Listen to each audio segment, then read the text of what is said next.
Hello, this video will explain a generic method for falling block swaps in Minecraft Java Edition, Minecraft 12.2, which is survival friendly. What does this mean? This means we can get many falling blocks. For example, we can get all of these 16 blocks here as falling blocks, and we can also get many other falling blocks, for example, falling diamond blocks or falling stone blocks or dirt blocks, whatever you want. It's just that these 16 are the most interesting falling blocks. Because you can get these as items, and this falling block method is the only currently known method for getting items for these blocks. And the other three blocks do not drop as items, but they are still useful as falling blocks. So this is the falling end portal, the falling end gateway, and the falling block 36, and these become useful if you then update from 1.12 to more recent versions. So we can get these blocks as falling blocks. We cannot, strictly speaking, get every single falling block that you could imagine, because you can only get falling blocks from blocks which can survive getting block updates while they have air underneath them. So we, for example, cannot get a falling sapling, but we can get all interesting and useful falling blocks. Like the only falling block which we cannot get using the method which I will show in this video is the falling nether portal, but we already have a separate contraption which can produce falling nether portals. So we currently can get all useful falling blocks. So here's the content of the video. After this introduction, the first thing I will do is I will explain what steps you need to do the generic method, but I will not explain how it works at that stage yet. Then after that we will look at the Hashmap palette, and then we will explain how the generic method actually works. And the main difficulty with the generic method is we have to create two async lines. So after I tell you how to operate the setup, I will also then explain how you can get two asynchronous observer lines, and finally we look at additional complications that occur if you want to do this in the Nether. Okay, next we have credits. So this relies on the general falling block research, which was done by Cheater Codes, Coolman, Cortex, of Computer Club, Myron Punch, and XCOM. Then we used a word hang bug, which was discovered by 2NoToName. And I also use a lot of current contraptions which were designed by JKM. So JKM designed the chunk swap contraption, which I will show in this video, and he also designed some of the word hang setups. If you want to do any falling block swap testing, I recommend that you use a carpet mod for 1.12.2. In this video I will be using carpet version 22.02.09. So if you want to get the same results as I do, then you can use this carpet version. Okay, next I will explain how to use the generic method. The generic method consists out of two steps. In the first steps, we will use word hang on the registry palette to create non-falling versions of all the blocks we want. And how to do word hang on the registry palette is something that I explained in a previous video about block state corruption. So if you want to understand how that works, you need to watch that video. In this video, I will only then explain a few for the second step. And for the first step, I will only give you like a practical advice of how to do it, basically. And the second step will then be to use word hang on the Hashmap palette to make all the blocks which we created into falling blocks. So here's an example of what the first step of the generic method can look like. So right here we have a subchunk, and we want to do like everything in a single subchunk. We want to have a registry palette in the subchunk, so we add 256 block states to the subchunk. And we add the 256 block states on top because we want to create all the blocks ideally at the lowest Y level, and that will make the second step easier. So we want to get all the interesting blocks which we want to get falling, we want to have at the lowest Y level of the subchunk. That's one thing we want. And another thing we want is we want to be less than 2 chunks away from the chunk which we're clustering. If you, for example, have a beacon tower which you do your chunk swaps right here, and you want to make sure that you are more than 8 but less than 32 blocks away from this beacon tower. So you want to be like within this green radius, but you want to be outside of the orange radius. So you just build it 2 chunks away and do everything at the lowest Y level. And now I can maybe show how all the block state corruption things work in here. So the theory for the block state corruption with the registry palette has been explained in a previous video, and now I will just show you how to operate the setups for practical things. So to operate the setup, you will have to get one async observer line. In survival, you of course will have to do a chunk swaps to get this async observer line, but right here we will just use carpet rules to get an async observer line. So right here we have an async observer line, and here in the chunk we now have many different setups for block state corruption.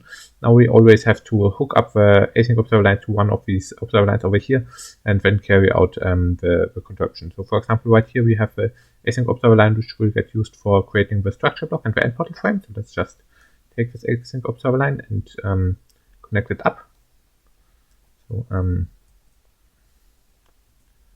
So now the async observer line will be connected up for creating the end portal frame, and the end portal frame contraption is right here, this dragon egg thing. So what we now have to do is we have to power this, and then we have a chance of either getting an end portal frame or some random outcome. But the end portal frame, okay, we got the end portal frame first try. Okay, so this was the end portal frame. I will now record this part on a server which has better hardware than my own computer. So I will now do it on Tygraph copy server because my laptop is not very good for many of these word tearing setups. Okay, but anyway, the idea is you have this async line here, and then you lead the async line to different parts in here and do the word tearing. So you can, for example, start with the chain command block. Go down here and break this. We go over here to this piston clock and we destroy this redstone block.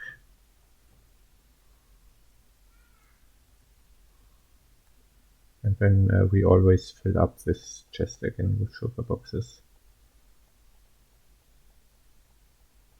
And another thing we do while we do this is we need to check whether the async line is alive. So this observer right here got stuck, so we need to replace it. And this observer right here is also stuck. And now the async observer line is blinking, and we need to make sure that it doesn't run out of sugar boxes.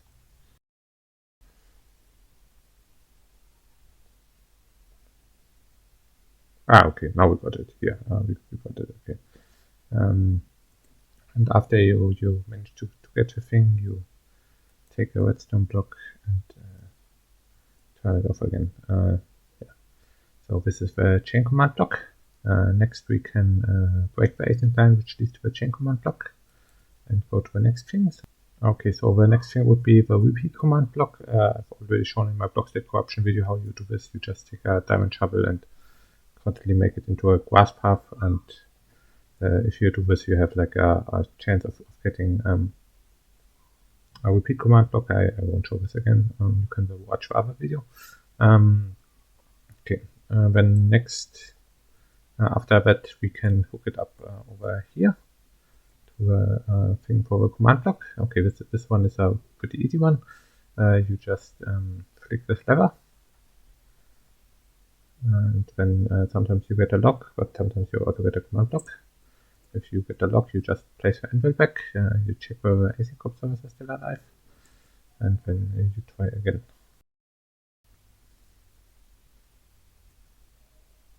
And now we got the command block. Okay, so this is the command block. So then we can, after that, get rid of the async line for the command block and hook it up to the next thing. We can hook it up again to this async line over here, because this async line has actually two purposes. One purpose is to create the chain command block, but the second purpose is to create the barrier block. The barrier block is probably the most annoying setup out of all of them here. So to operate the barrier setup, you stand here and place blue shulker boxes against this thing, and then it should grow 2 high tall grass into the spot. And you just do this repeatedly. And while you do this, you need to have another player always check whether the async line over here is still alive. For example, right now it's not. So let's replace this.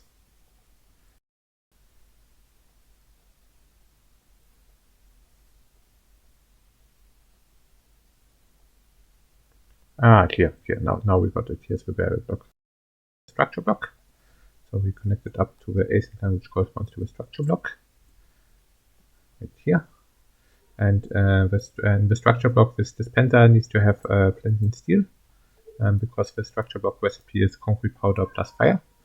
So we need fire for that. And the structure block thing works, you always reset it with this thing. And to activate it, you then flick this lever right here. You need to make sure that the async line is blinking over here. So let's try this. Okay, and we got the structure block. Yeah, I've now done enough footage for these rotating contraptions. The ones just left is like spawner and portal bedrock. For these, you just hook up the async line and then let the piston clock fire. Also, the end gateway and the structure void, you also just let the piston clock fire and hook up a correct async line and check the drop servers don't get stuck. So yeah, so you do all the word tearing, and the end result of all this word tearing is that you will have all the interesting blocks in the lowest while level of subchunk. And after you get all these interesting blocks, what you want to do is you want to clear the lowest while level of a subchunk completely. You want to have only area except for your interesting blocks, and then you want to place gravity affected blocks in between. More precisely, in the negative x and z coordinate, you want to place one dummy block. Like in this, you can use a torch, but you can just use anything. One unimportant block, and after that, in an alternating fashion, interesting blocks and then gravity affected blocks. So here we first start with some blocks which we want to make falling. We want to get coastal falling, farmland falling, rust path falling, silverfish stone, headless piston falling, block 36. And after that, you make sure that you have only air until an interesting block appears, and after the interesting block, you place a gravity affected block. And you have nothing else at the lowest level. That's what you want to do. Okay. And after you have that set up, what you need to do is above, you need to just build a piston clock like this, and then have two asynchronous observer lines running while you activate this piston clock. So to show how to operate the generic method, I will again show it on the copy of the Cyclops server. So here on the Cyclops server, we got like these blocks in survival through block state corruption. This was step 1, and after that we built up this contraption to do like the step 2 for getting the falling blocks. And for example, right here, to get the command block, you need to operate it with orange concrete powder. So what you do is you go to this piston clock right here, you put the orange concrete powder in, and then you just fire the piston clock. And you need to do that while two async observer lines are running. So let me quickly turn on two async observer lines. So we now have two async observer lines running, one over here and one over here. And now we will just fire the piston clock. And while you're operating the setup, you want to constantly look at the async observer line that does not quite reach to the sand block, and which is in the x direction next to the sand block. You want to right click it and see whether the observers are still blinking, because it will happen quite often that one of them gets stuck in a permanently powered state, and if one of them does get stuck in a permanently powered state, then what you want to do is you want to break the observer and place it back. There's a second observer line, you do not have to monitor it, it will not get stuck. Then the second thing you want to watch out for is you want to see whether sand entities get created for a very short amount of time and disappear again. And if they do not get created, then you want to stop the piston clock and right click the position, because then the sand block probably disappeared. So right here I just stopped the piston clock because I noticed that the orange concrete powder had already disappeared. And then you just want to place it back into the clock and continue. Yeah. It seems to have disappeared again. That was quick.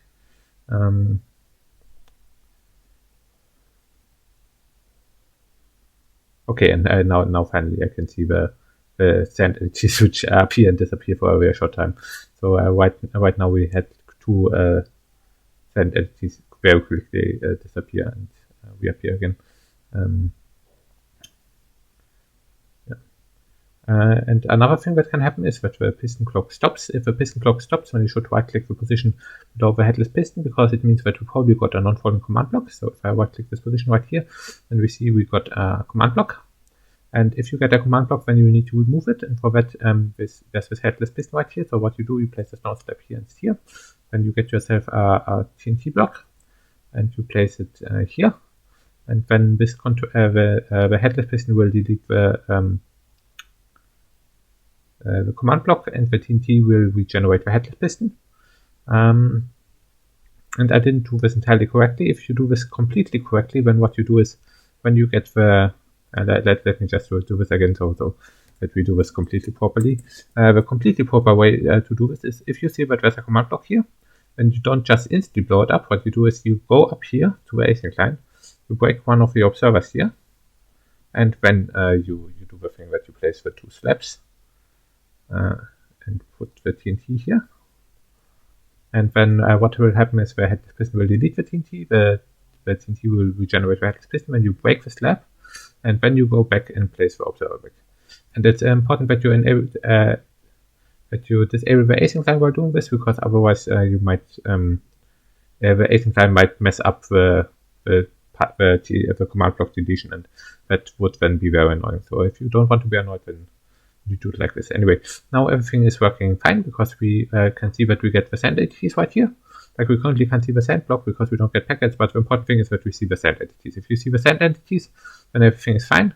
Well, if you see the sand block but not the sand entities, then you need to stop the piston clock, because then the sand block is probably not actually there. So let's check up on this. Okay, right here we can see that one of our observers got stuck, so we need to break this observer and place it back again. And after that, you just wait, and you just continue doing all of those things until you get a falling command block. So it can happen any moment that a falling command block appears, but it takes roughly like an hour of waiting time on average, I would say. And it's completely random. So like sometimes you get it after 2 pulses, sometimes you have to wait for 3 hours to get it. But on average, I would say it's roughly 1 hour of waiting time to get it. Okay. Yeah, I think I will just include some other video clips where you can see command blocks falling.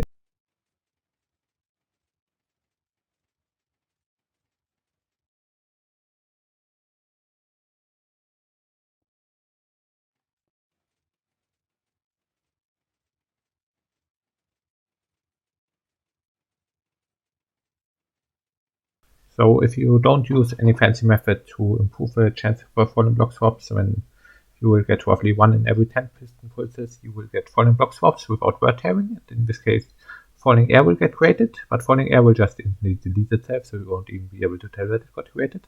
Roughly 1 in every 100 piston pulses, you will get a non-falling command block, and roughly 1 in every 1000 pulses, you will get a falling command block. And it takes roughly 40 minutes to an hour to get a falling command block, unless you use cluster chunks to improve the chances. So let's talk about the Hashmap palette. Before I talk about the Hashmap palette, I want to explain what we need the Hashmap palette for. We need the Hashmap palette to perform a falling block swap. And the basics of falling block swaps are something I've explained in a previous video. To do a falling block swap, you need to have 2 different threads. One of the threads needs to be in an observer line, constantly update the sand. And the other thread needs to replace the sand by a different block. And if you do this, then there is a small chance that the set block of one of the threads happens coincidentally precisely in the part of the falling block code to which falling block swaps can occur. And the main difficulty we had in the previous video is that we didn't know how to replace the sand by a different block. We only had very specific contraptions to replace the sand by end portal frames or never portals, but we did not know how to replace the sand by an arbitrary block. And this is something which with the Hashmap can help us, because we can use word tearing on the Hashmap palette to replace the sand by pretty much any block we want. But to do this, we will need an additional observer line. And this is the reason why the generic method setup uses 2 async observer lines. One of the async observer lines is doing the falling block swap. The other async observer line is doing word tearing on the Hashmap palette. And what this means is we have 3 threads. One of the threads just sets the sand block to air. The other thread does executes the falling block code and has a chance of making falling block swaps. So the first 2 threads would just have a chance of creating falling air. But now we have a third thread, and this third thread does set blocks which access the same long as the sand block. And what this means is that the third thread can change the outcomes of set block on thread 1. And this means that if thread 1 sets the sand to air, and we have the third thread here, and the third thread can make it so that instead of air, it's an end portal frame. And this is then an even more difficult race condition, but instead of end portal frame, this can be pretty much anything you want, and it can also be command block or whatever. And to understand how this works, we need to understand word tearing on the Hashmap palette. In Minecraft, there are subchunks. Every chunk is divided into 16 subchunks according to their Y level. And in each subchunk, the block states get stored in something called a palette. And there are 3 different kinds of palettes, depending on how many block states are in the subchunk. If you have 0 to 16 block states when there's a linear palette and you cannot really co-opt it. But if you have 17 to 256 block states, then you have a Hashmap palette, and this is what we will co-opt in this video. If you have more than 256 block states, then you have the registry palette, and that is something we co-opted in a previous video. Now, when I talk about palette co-option, I should mention that we will only be looking at word tearing, but there are also more chaotic kinds of palette co-option. So we will only use word tearing because word tearing is the palette co-option which is most easy to control. But there are many chaotic, uncontrollable palette co-options which happen if you upsize one of the palettes to a larger palette while an async line is running in the subchunk. And that's something we will not look at. So the registry palette contains every block state from the game, and it always assigns the same block ID to every block state. So for example, the command block will always get block ID 137, or stone will always get block ID 1. And the word tearing on the registry palette can then be used to create blocks that did not exist in the game before. So even if you had no command blocks in the world at any time before, you can still combine an anvil and a water block with word tearing to get a command block. With a hashmap, the hashmap only contains block states that exist or have previously existed in the subchunk. So it's not a list of all blocks, it's only a list of the blocks which are actually there. And the IDs which the hashmap assigns to the blocks is dependent on the subchunk and depends on the order in which we added the blocks to the subchunk. And with word tearing, you cannot create any block, we can only create blocks which already exist in the subchunk. So if we have a command block already in the subchunk and a send block in the subchunk, then we can use word tearing on the hashmap to replace the send directly by a command block and use this as a basis for following blocks for. So that's basically the difference. Now, there is not just a single Hashmap palette, there are actually 4 different Hashmap palettes, because there are Hashmap palettes which have different amounts of bits, and that says how long the block IDs are that is assigned to the different block states. So here are how many block states you need to get to which Hashmap, and it always increases when you get or go to the next power of 2, then it increases the Hashmap palette by 1 bit. And in our video, like for the generic method, we will be using a 7-bit hashmap. So if you want to get the hashmap palette co-option results, then you need to make sure that there are at least 65 block states in the subchunk and not more than 128. And if that's not the case, then it will not work. And now what the hashmap palette with n bits does, so for example with 7 bits, it will assign a number with 7 binary digits to each block state in the chunk. Air will always get a block ID of 0, and the cave block that gets added gets a block ID of k. So the first block you add will get block ID 1, the second block you add will get block ID 2, and so on. And if you reload the chunk, then it will reload all the blocks depending on the x, y, and z coordinates and add them one by one to the subchunk. So basically, when you reload a chunk, then the block with the lowest x, y, and z coordinate will get block ID 1. And we can check the block IDs of that blocks get in the palette in game by using the command palette position info. You can also use this on the registry palette, and this generally gives you information about it. The display is sometimes a bit buggy, so you should only look at the 0 and 1s and ignore all the symbols between the 0 and 1s. So if I have a completely empty subchunk and I add a block to it, and then do palette pos info, and add the position of the block, then we see that it says 1, 0, 0, 0. So this has block ID 1, the lowest bits is the leftmost bit here. So this means block ID 1, and if I now add another block somewhere else in the subchunk, and do palette pos info on a gold block, then it will say that it has the block ID 0, 1, 0, 0, and that means 2. So this says gold blocks have block ID 2, and gold blocks will even keep block ID 2. If I remove all the blocks, the palette will still remember that the gold blocks and diamond blocks were there until the chunk is reloaded. So currently the palette will still include diamond and gold blocks, and we can see that by doing palette size. So currently the palette size is 3 because there's air, diamond, and gold blocks in here. While if I were to reload the chunk, then it would forget that the gold blocks ever were there, and then it would go back to palette size 1. So if I now reload this chunk and do palette size, then we see that the palette size is now 1. Now, if we first add a gold block right here, then the gold block will have block ID 1. As you can see here, so gold has no block ID 1. If we add the diamond block here, then the diamond block will have block ID 2. But this order will reverse if we reload the chunk, because the diamond block is currently the block with the lowest x, y, and z coordinate in this chunk. So when we reload the chunk will first add the diamond block and then the gold block to the sub chunk after reloading it. So this means that if we now reload the chunk, then the diamond block will have block ID 1 and the gold block will have block ID 2. So we can now reload the chunk. And if we now look at the palette info, now the diamond has block ID 1 and the gold block has block ID 2.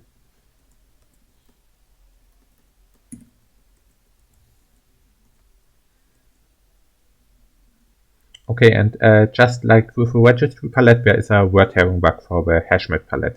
There are some locations where a single block ID gets stored in 2 different longs, and if we then use 2 different threads to change the block at the word tearing position and a block next to the word tearing position in positive x and z direction, then we can merge the block IDs of 2 different blocks to get a new block. And this works for the Hashmap palette just for registry palette. So if you don't know what word tearing is, then I recommend just looking up a video about block state corruption, and that explains the word tearing bug for the registry palette, and it works in exactly the same way for the Hashmap palette. And for the 7-bit Hashmap palette, which we use for the generic method, there's a nice word tearing location at x equals 9, z equals 12 in each chunk. So these are relative coordinates, and this is the coordinates at which we will do the generic method. So this is the word tearing position I mentioned right here. And if we look at the palette position info of the sand block right here, then we can see that it gets spread out over 2 different longs. So one of the longs has only the lowest bit, which is a 1, and the other long has 1, 0, 0, 0, 0, 0. And that's these are the upper bits of the sand block. And the sand block currently has a block ID of 3. So like within the sub chunk, after we reload it, the black wool block will get block ID 1, the command block will get block ID 2, sand gets 3, chain command block gets 4, wet sand gets 5. And basically we just have interesting blocks and gravity affected blocks in an alternating fashion. And this makes it so that all the that every gravity affected block has the same upper bits as one of the interesting blocks, except that the gravity affected blocks has 1 as the lowest bit, while the interesting block has a 0 as the lowest bit. And then we can do word tearing of a gravity affected block with air to get the other block. So for example, if I take the orange concrete powder here, I will be able to get a spawner. So like if we just place orange concrete powder here and enable instant scheduling and enable the async line, like if we get an async observer line right here and we put orange concrete powder here, then we will either get a spawner or we will get the black wool as an unintentional side product. So let's see. Okay, sometimes also we will just get some async observers get stuck. So right here we got 2 async observers stuck. So let's just try it again. Okay, and what do we have? Okay, this time we got the black wool. But if we but like there are basically 3 outcomes. Either we get black wool or async observers get stuck, or we get the spawner. And now we got the spawner from the orange concrete powder. And we can take up different blocks. So for example, we could just take the light blue concrete powder, and if we now do this, make sure that these are not stuck, then we can get an end portal frame or black wool. See? Okay, right here we got the end portal frame. And if we now like take a different one, so for example, if we take the wet sand, then we get the chain command block.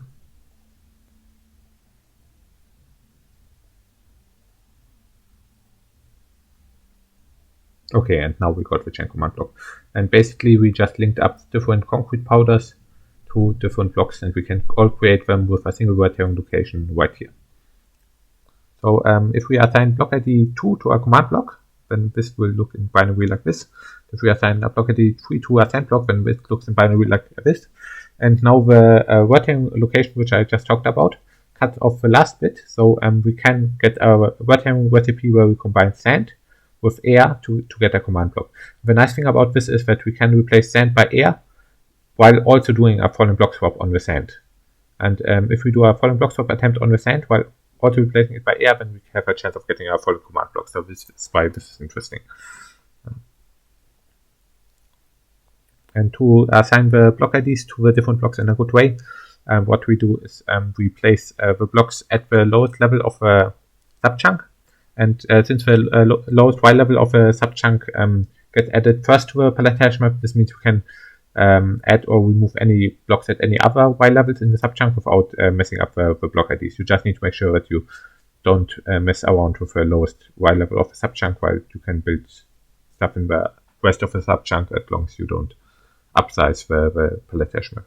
Now I will show something that is not important, but which is kind of interesting and helps you understand how the Hashmap palette works. I said that with word theory you can only create blocks which already exist in the subchunk, but you can actually create future block IDs which have not been added to the subchunk yet. So right here, for example, we have a subchunk where I added like a powered observer and an unpowered observer here, and I made sure that I assigned the block IDs in such a way that this has the bits 1, 1, 1, 1, 1, 1, 0, and this one has basically the opposite of that. This one has 0, 0, 0, 0, 0, 0, 1. And if we combine them with word herring, then we will be able to get 1, 1, 1, 1, 1, 1, 1, and that's like the highest block ID which this hashmap can have. And the interesting thing is that no block with this block ID has been added to the subchunk yet. So this means that if I activate this async observer line, and when I activate this observer line on the main thread, then we have a chance of getting that. So right here, this last observer will disappear, and we can now do like the carpet position info command to see which block ID it got, and it will either be just will either be normal air or it will be precisely this future block ID which hasn't been added yet. So let's see. And right here we can see we got all one. So this is right here. If I right click this, the game currently treats it like air because this block right here currently has a block ID which has not been added yet to the subchunk. But if I now just take a random block, let's try quartz block. If I were to add a new block to the subchunk, then it would get added here because I made sure that all the block IDs except this one have already been taken. So if I now just add like this right here, then this block will also appear here. So we can also create like block IDs which have not been added to the hashmap yet with word herring on the Hashmap palette. Like this is not important, but I just find this very interesting. So now we understand how the Hashmap palette works. And now that we understand the Hashmap palette, we can finally understand how the generic method works, how it manages to replace the sand by a command block in here. So when the piston clock is extended and it's about to retract, when the sand will be at a word herring location, which I mentioned before. So this is precisely the word herring location I mentioned before for the 7-bit Hashmap palette, which cuts off the lowest bit. So you can see the lowest bit is in one long and all the other bits are in another long. And then we make sure to assign block IDs in such a way that every interesting block has the exact same bits as a gravity affected block except for the lowest bit, which we cut off at the word herring location. And then we can directly replace gravity affected blocks by interesting blocks. And that is what this word herring async line does. This word herring async line then makes sure that the send directly gets replaced by a command block. We have the second async line which one does the falling block swap, and that's the whole secret behind the generic method, and that's basically everything. So how do we create two async lines in vanilla survival? For that we have to do two chunk swaps, and in a previous video I explained how you can perform a chunk swap, and you just basically need to do that twice. And I will not show in this video how I do it because it's not easy, and I will just show you some PowerPoint animations which tell you exactly what you need to do basically. Yeah, but you just do two chunk swaps, and then need to make sure that you actually get two different observer lines observing the same liquid pocket. So, okay, if we want to get two chunk swaps, then the first thing we will do is we'll just take a setup which allows us to get one chunk swap, and in the description I will link a Lightmatic that JKM made for like a chunk swap setup. And in the chunk swap setup there will be one chunk that will be invisible later, and it will place a liquid pocket somewhere in here on the async thread, and depending on the seed you need to adapt it, but let's just say that the water maybe gets placed right here. If you want to get two chunk swaps, then what you do is you just branch out this observer line after a certain moment. So this observer line currently just goes to this chunk border right here, and what you just do is you just branch it out, maybe like this, and then just get like 2 different async observer lines from it. And one thing you should make sure when you do this is that you don't place them next to each other in the positive x direction. So right here is the positive x direction. What you should not do is that you branch them out like this. This is a bad idea, because if you do this, then the 2 async observer lines will do word tearing on each other, and then they will break each other. So make sure that they're never next to each other in positive x direction. But other than that, if you just simply branch out like this, then everything will work fine. And you just need to make sure that the branching happens before you get out of the safe stated chunk. So like this chunk right here will get safe stated by this contraption right here, and you want to do the branching of the observer line in the safe stated chunk already. And if you do this, then it will work fine, because the first time you populate the invisible chunk, you will get a water pocket, and the async line will go through this async line, and then at the branching point, it will only be able to go in one of the 2 directions. It can't go in both directions at once. So it will maybe like go in this direction first and go into this async line, and then it will spend so much time in this async line over here that it never gets around to going into the other async line. So then you have like one async line. And the thing is, if we now reload this chunk while it's safe stated, then all of these observers will become unpowered again. And if you then populate the invisible chunk for a second time, then the second async line will go through here, and all these observers are unpowered again, because we reloaded the chunk. Then the second async line will go right here up to the chunk border, but then it won't be able to go further, because this observer right here will be powered, because the first async line is occupying this observer line, and then the first observer is powered. So the second async line will not be able to go through here, and after the second async line is unable to go through here, it will backtrack up to here, and then it will go into the other async line. And that's basically how we get 2 async lines out of like a single safe stated liquid pocket. So you can just branch. You can just branch the observer line, and you just need to make sure that the branching occurs in a chunk that gets safe stated, and then everything is fine. And then this is our complete setup for like getting 2 async observer lines. So here's just a PowerPoint animation which shows the same point. So right here we have a screenshot from the Cypress server, and the pink thing is a chunk border, and the chunk on the lower left corner is precisely the chunk in which the invisible chunk will place a lava pocket, and the observer line observes the lava pocket which gets placed. And the first time we perform a chunk swap, we will get an async line, and it will go into the right observer line.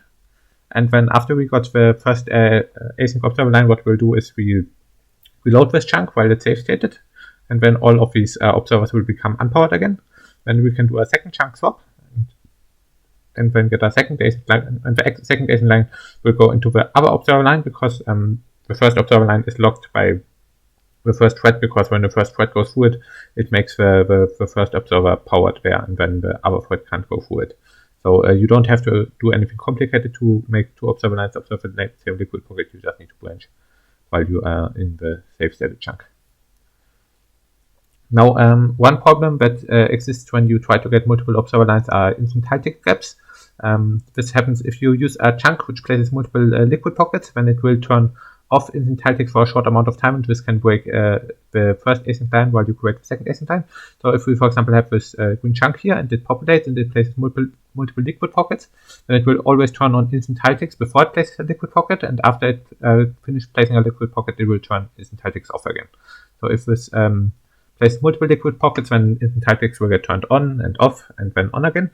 And if observers do not observe the first liquid pocket, but some later liquid pocket, then we will have like times at which instant ticks is off during the population. Okay. Anyway, at some point the chunk will then place a liquid pocket in front of the observers, and then we get one of the async lines. And the first time we do this, there's basically no problem. If you just want to get a single async line, then you do not have to worry about this. You can just observe any liquid pocket, and the instant tick flag will be on when you observe it, and it won't get turned off, because it takes the game first has to go through the entire observer line before it will turn it off again.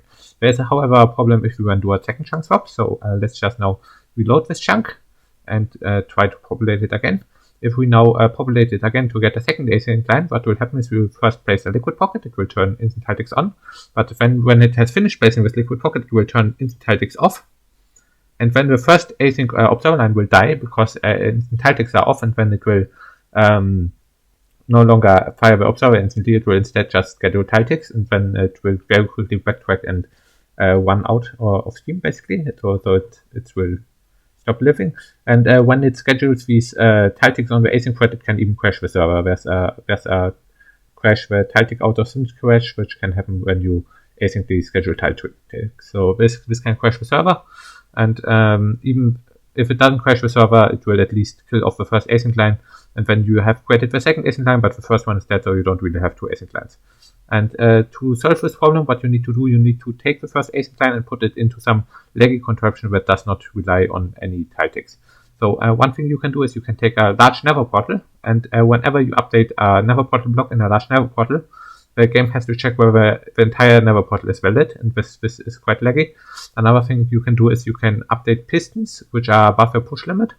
And every time you update the piston has to check whether it's still above push limit, or it has to count 12 blocks. So these are these are ways to create lag which do not rely on instantfalling. And what you can do is you can take your first async observer line, and you just point it into a leggy contraption like this. And when you create the second observer line, then you have a high chance that the first async observer line will survive the small instantfalling steps, because the instantfalling only gets turned off for a very short amount of time, and if the first async line spends its code inside like the piston code or checking the Nether portal is valid, then it doesn't die if the instantfalling are off for a very short amount of time. So if you point the first async line into a contraption like this, then you can create a second async line without killing the first async line.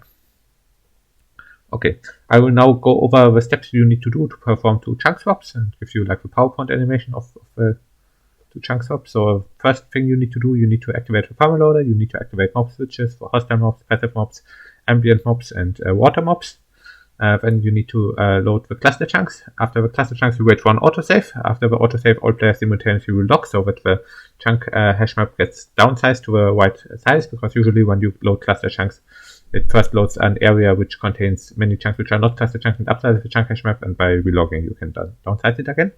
When you want to perform the first chunk swap, so you have two players at the unload platform, you have one player at the main platform.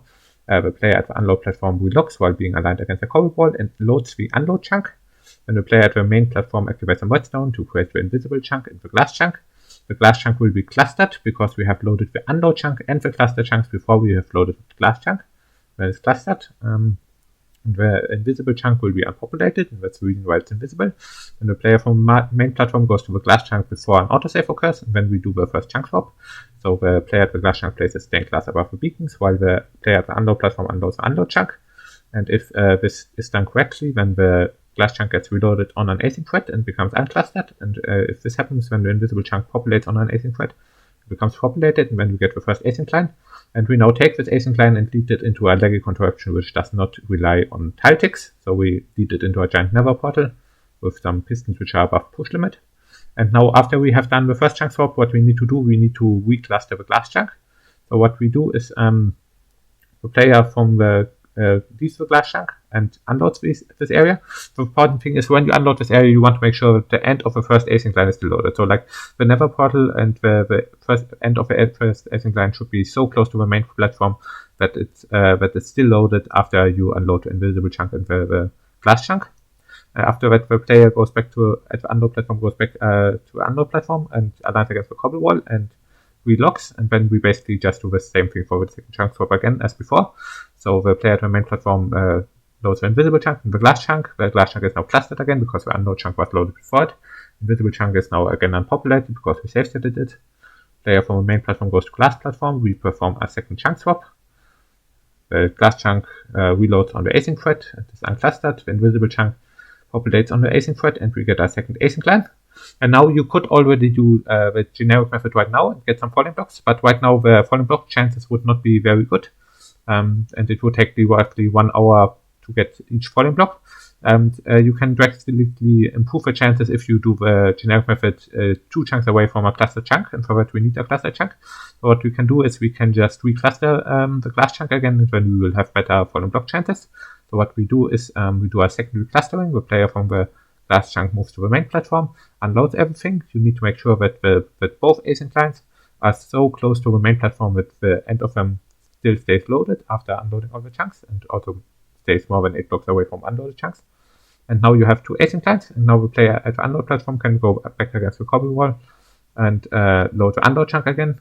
And then the player can just maybe stand on the cobble wall and just keep the unload chunk loaded forever, because now we do not want to unload the unload chunk ever again. We want to keep it loaded during the entire generic method. And we will recreate the glass chunk, and now the glass chunk is clustered. Now we are in a situation where we have 2 different async clients, and we have a clustered chunk. And that's then perfect for doing the generic falling block method. And if you do generic method 2 chunks away from a clustered chunk, then you will get roughly 1 falling block every 15 minutes. And then within a few hours, you will be able to get all the falling blocks that you want. So these are the instructions basically. Yeah, so step 6 is then just to get the falling blocks. Now, one thing I should mention is that if you do this, then you might experience large lag spikes every 4 seconds coming from the beacon tower, because every time you perform a chunk swap, the game actually adds duplicates of the beacon tile entities to the tile entity list of the world. So the beacon tower usually contains something like 5,000 beacon tile entities. And when you perform one chunk swap, then it will add another copy of these 5,000 beacon tile entities to the tile entity list, because we load the chunk with all the beacons, and every time you load a chunk with all the beacons, you get the tile entities. And the thing is, we currently believe that when you do a chunk swap, the chunk actually gets reloaded multiple times on the async thread. And if this is correct, we don't know whether this is correct or not, but we believe that it actually reloads the chunk multiple times, and then you might be able to get even more beacon tile entities, which you don't really want, but there's not really a good way to prevent that. So after the first chunk swap, you will have something like 10,000 to 30,000 beacon tile entities. And if you then do a second chunk swap, then you will have something like 15,000 to 50,000 beacon tile entities. And if you then cluster the chunk again after having done 2 chunk swaps, then these beacon tile entities will be really laggy, because every single of these beacon tile entities will check whether they have a valid beacon base every 4 seconds. So you will get every 4 seconds a large lag spike. And the possible solution to this problem is first to just ignore it. So for example, on the SideGraph server, we did the generic method and got all the interesting falling blocks in a single day, basically. All except one, we got one before. And we had this giant beacon lag where every 4 seconds we got a 4-second lag spike. So half of the time the game just spent in a lag spike trying to deal with beacon tile entities.